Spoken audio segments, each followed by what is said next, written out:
Hi guys, in this video I'm going to show you how you can change the color theme of your Visual Studio. As you can see, mine is white at the moment. All you need to do is you go to File, down to Preferences, Theme, Color Theme. Once you click on it, it comes up with these options. From here you can choose whatever color you want.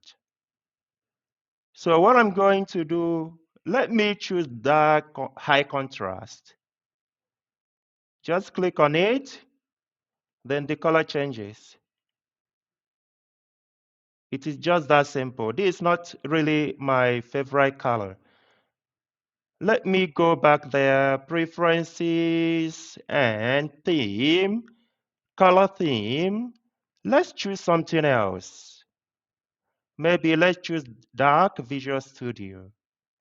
Click on it, it changes. That's all you need to do to change the color theme. Thank you for watching. I hope this video was helpful. If it was, please remember to subscribe, to share, and to give me a thumbs up. Thank you and bye.